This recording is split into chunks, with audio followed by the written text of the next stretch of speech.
Bonjour à tous, bienvenue dans la leçon 2 de la méthode Fonzi. Et nous allons voir plusieurs petites choses aujourd'hui. Nous allons voir l'approche de la tenue de l'archet avec l'aide d'un pinceau. Nous allons pincer les cordes en pizza. Et puis, pour commencer, une base essentielle, c'est quelques éléments de posture extrêmement simples, mais par contre très importantes. La première chose, c'est d'être bien équilibré. Bien équilibré, cela signifie avoir les deux pieds bien posés au sol.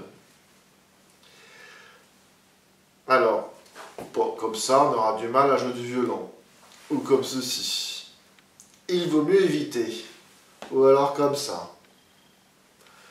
Ça pourra être une source de déstabilisation très importante. Donc, première chose, bien poser les deux pieds au sol. Nous allons voir que je peux vous proposer une position des pieds un petit peu particulière, comme ceci en V. Mais je reviendrai là-dessus un petit peu plus tard. Pour l'instant, ce qui m'intéresse, c'est d'avoir tout simplement les deux pieds au sol. Les jambes un peu écartées l'une de l'autre et un petit peu souples, vous voyez, comme ceci. On peut transférer son poids de son corps d'un pied à l'autre, un petit peu pour voir. Puis essayer de sentir aussi avec les pieds dans la chaussure, quels sont les éléments qui touchent le sol. Les orteils, le bas du talon. Et déjà, on peut chercher un petit peu son équilibre. Voilà, mais déjà, si vous avez les deux pieds bien au sol, cela crée déjà une bonne base. La deuxième chose ensuite, c'est d'avoir le dos assez droit. Si vous êtes un petit peu cambré comme ceci, le violon, il aura du mal à se tenir. Donc, un petit minimum, c'est d'avoir le dos le plus droit possible. Vous pouvez vérifier cela en mettant un livre à la maison, vous le mettez sur la tête et vous accroupissez et vous remontez en essayant de ne pas faire tomber le livre. Vous pouvez aussi vous mettre contre un mur et puis vous accroupir et remonter le long du mur. Voilà, ça fera aussi une petite base. Pour approcher la tenue de l'archet, je vous propose de voir la position des doigts sur la baguette et non pas avec un archet, mais avec l'aide d'un pinceau. Alors d'habitude, je le fais avec un crayon. On pourrait refaire la même petite approche. Vous pourrez faire la même petite approche avec un crayon, mais le crayon, c'est un petit peu plus difficile encore. Le pinceau est un petit peu plus gros. Et le pinceau a aussi l'avantage d'avoir un poids rétabli de façon inégale. Ce qui m'intéresse un petit peu plus davantage par rapport à l'archet. Et puis le pinceau, il est un petit peu de la même famille que l'archet. Ce sont tous les deux des baguettes avec lesquelles nous pouvons faire quelque chose de très joli. Et avec ça, nous faisons des sons, mais avec ça, on peint. C'est tous les deux une baguette avec des poils, vous voyez. Si vous prenez votre pinceau, que vous le tenez comme un marteau, ça ne va pas faire quelque chose de joli. Ça va être la même chose avec l'archet. Si vous le prenez comme ça, comme une épée, vous allez avoir des sons qui vont ressembler à ce que vous pouvez peindre quand vous prenez le pinceau comme ceci. Il y a donc une façon vraiment particulière de tenir l'archet. D'abord pour gérer son équilibre qui est un peu spécial. Et puis aussi parce qu'il s'agit de quelque chose de fin et d'artistique. Ce qui va être essentiel dans la tenue de l'archet, c'est la position des doigts. Donc, la main qui va tenir l'archet, c'est la main droite. Si vous regardez bien votre main, mais vous pouvez la regarder dans les deux mains, parce que la main gauche qui va jouer les notes, c'est la même chose.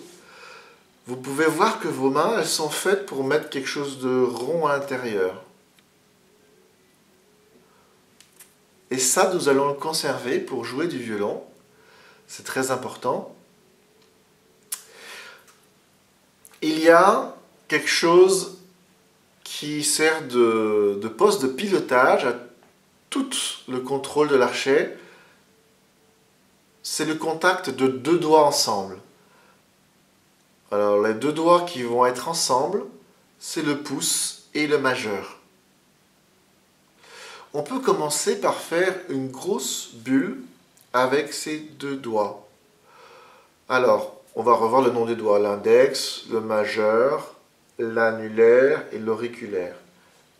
C'est pas l'index et le pouce qui vont se mettre ensemble, mais le pouce et le majeur. Dans un premier temps, vous pouvez faire ceci. On va rendre le pouce flexible, voyez. On peut même l'aider à se plier un peu. Dans la conduite de l'archet, il va être appelé à être très mobile, ce pouce. Quelquefois, il va se tendre et quelquefois, il va devoir se plier. Donc, si vous commencez par cette petite gymnastique, c'est plutôt pas mal. Ensuite, vous déplacez le pouce et vous le mettez ici, dans le centre du doigt, dans le centre du majeur. Vous voyez? Prenons le pinceau maintenant, qui nous sert d'archet. Le pouce va se placer dessous, ou c'est plutôt le pinceau qui se pose sur le pouce. Le pouce, il sert de support. Vous refermez le majeur contre le pouce à l'endroit où on avait mis le pouce en contact avec le majeur, c'est-à-dire au centre du doigt. Vous allez avoir le majeur qui va du coup bien envelopper la baguette. Ça, c'est une première chose. Vous pouvez comme ça tourner un petit peu à l'envers et regarder ce que le pouce soit bien plié. Ensuite, vous enveloppez la baguette du pinceau avec l'annulaire, tous les deux. Ils vont faire un petit peu comme des dents de lapin. Et ils enveloppent bien la baguette. Ils tombent, vous voyez, bien dans ce qu'on a l'habitude d'appeler le ravin. Voilà.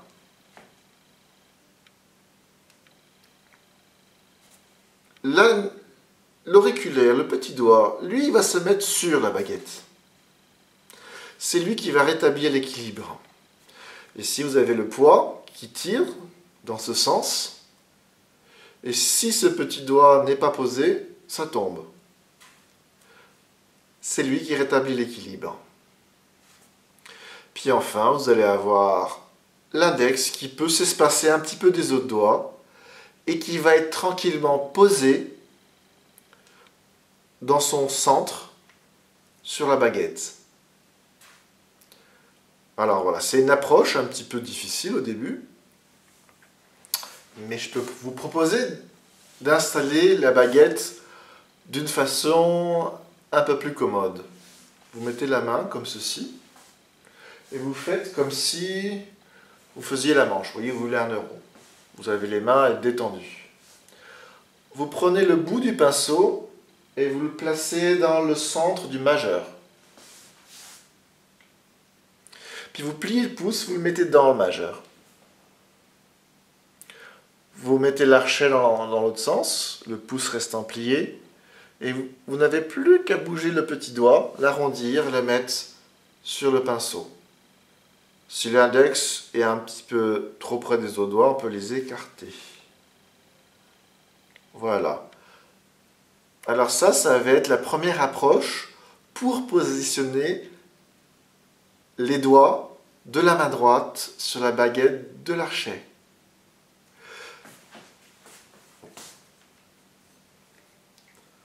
L'anneau central, pouce majeur, majeur annulaire qui enveloppe bien la baguette, petit doigt qui rétablit l'équilibre et index qui s'écarte un peu, posé sur la baguette. Vous pouvez faire des petits entraînements après comme ceci. À l'endroit, à l'envers, à l'endroit, à l'envers. On aura l'occasion de faire des tas de petits jeux.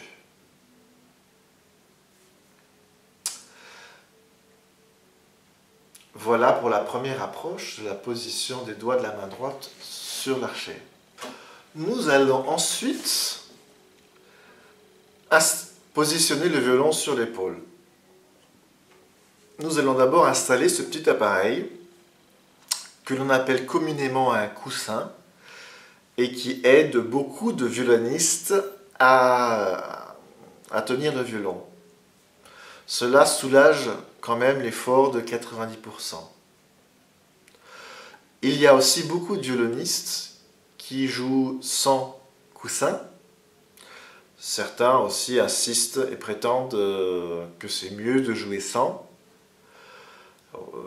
Moi, je propose à mes élèves de jouer avec, et si cela représente une gêne, on peut envisager de trouver notre voix sans le coussin. À l'heure d'aujourd'hui, je ne dis pas que je n'évoluerai pas, j'ai du mal à me passer moi-même du coussin et à proposer à jouer du violon à mes élèves sans coussin. Il y a plusieurs modèles. Pour les petits violonistes, il y a un modèle fréquemment vendu et aussi pour les adultes qui est un petit peu différent. Pour l'installer, il y a un sens. C'est comme une barre. Et cette barre, elle n'est pas droite. Elle est courbée. Pour l'installer, je vous propose de prendre le violon par le manche, comme ceci. Vous le prenez d'abord comme ça. Puis vous mettez la main dans le manche. Puis vous le tournez. Vous mettez à l'envers.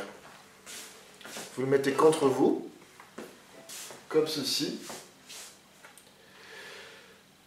Et vous regardez le coussin pour le sens.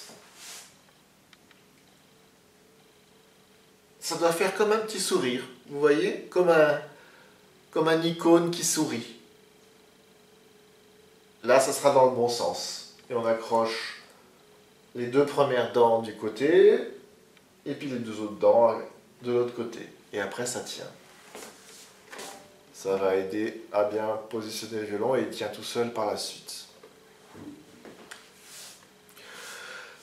Si vous avez des difficultés à installer le coussin, procédez différemment.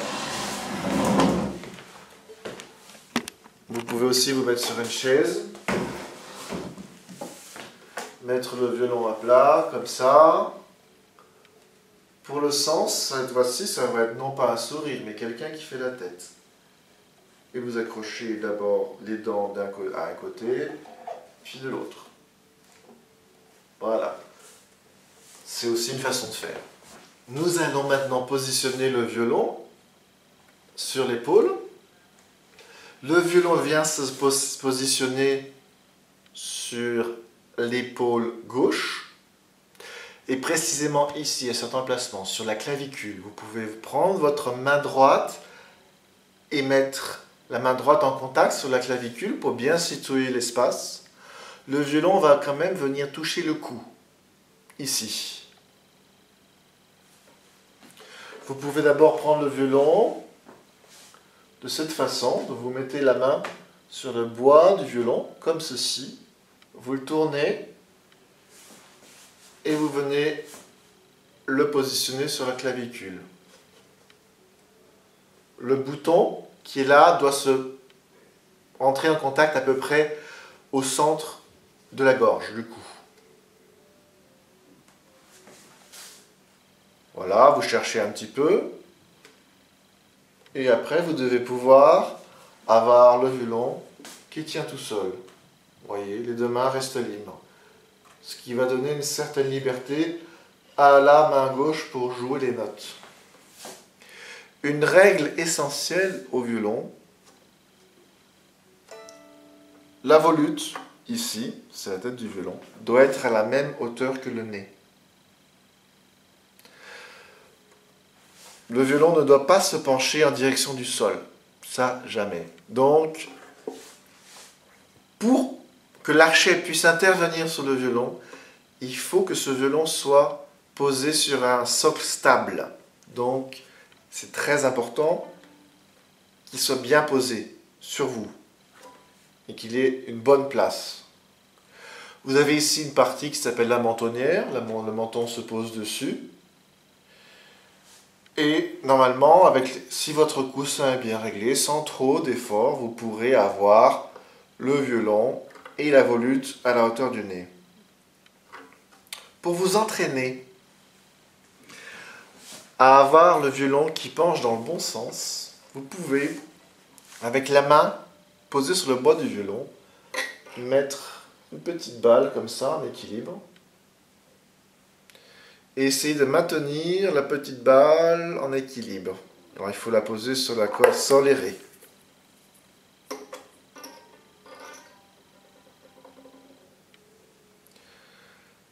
Si la balle penche dans l'autre sens, ça ne va pas.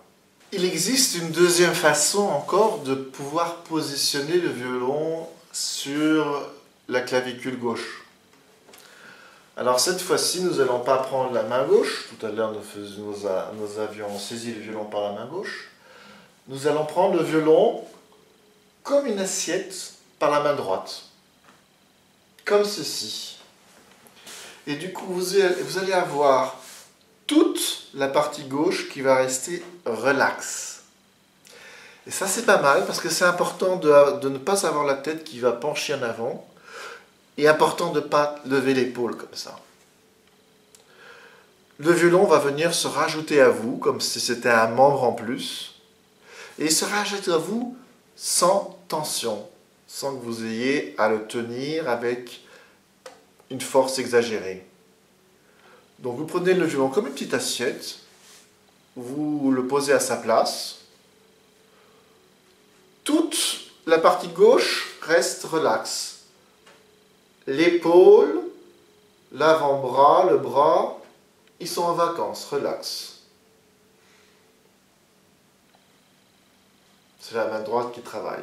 Vous tournez la tête, vous posez le menton sur la mentonnière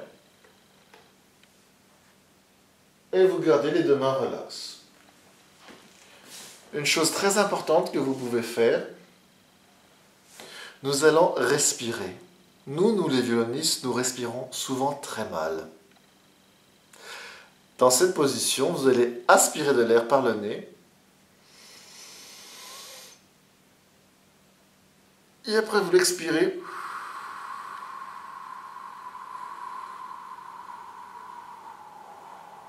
Tout doucement. Vous pouvez mettre la main un petit peu ici pour aider maintenant. On aspire.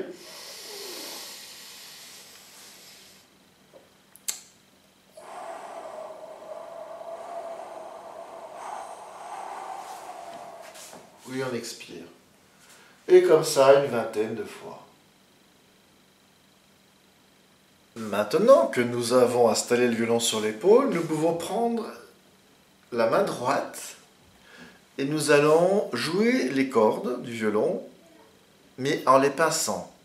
On appelle ça des pizzicati. Ça vient de l'italien, ça veut dire pincer les cordes. En français, on dit tout simplement pizza. Nous prenons le pouce de la main droite et nous le posons contre le bord de la touche, ici, dans le coin. Nous prenons l'index et nous allons tirer sur les cordes. Nous avons donc 4 cordes. Donc je pince en pizz, la plus aiguë, que nous appelons aussi la chanterelle. Ça fait un son très aigu. Nous avons ensuite une corde un peu moins aiguë. une corde un peu plus grave et une corde très grave.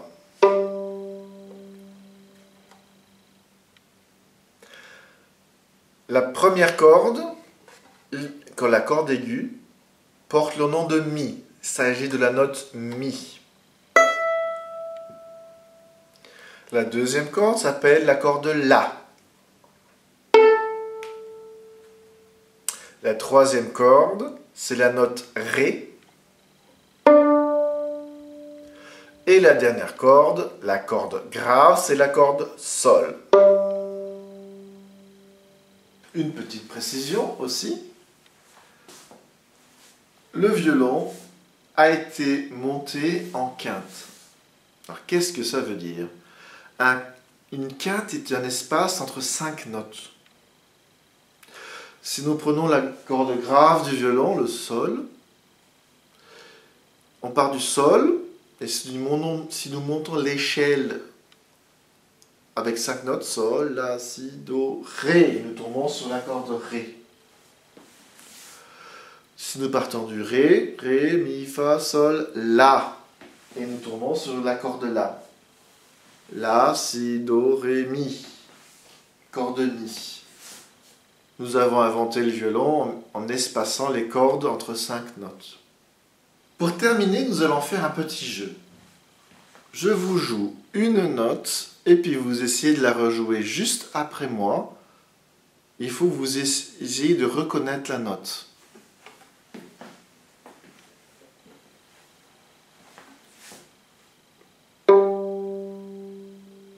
Alors, jouez une note, essayez de voir si c'est la même.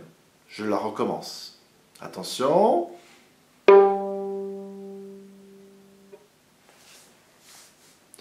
Une autre. Essayez, jouez l'une des... Gardez le violon installé, puis jouez une des notes pour voir. C'est la même. Hein. Une autre encore.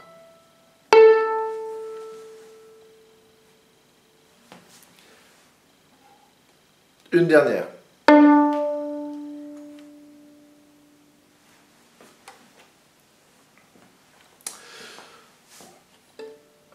Vous pouvez aussi prendre le doigt, l'index, et faire un petit mouvement circulaire avec l'avant-bras, comme ceci. Et puis pincer toutes les cordes.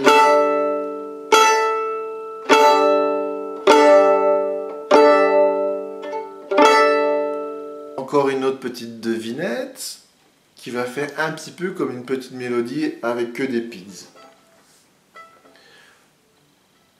Deux notes d'abord. Essayez de les reconnaître et de les jouer. Allez-y. Je répète et je vais un petit peu plus loin. J'en rajoute un peu.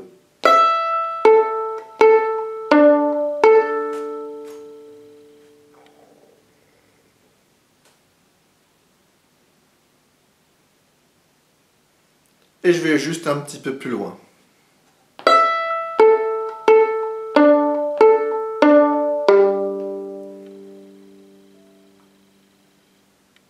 Oh, puis je vais mettre une petite fin à cette petite mélodie en pizz quand même.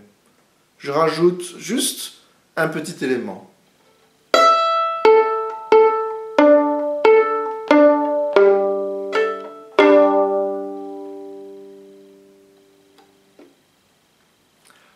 Voilà, à la fin j'en ai joué deux à la fois. Je vous laisse essayer de deviner quelles sont les notes que je viens de jouer et puis essayer de reproduire ce que je viens de vous montrer. Ça vous fait un petit exercice d'écoute. Et bien voici pour la leçon 2. Je vous donne rendez-vous à très bientôt pour une prochaine leçon. À bientôt.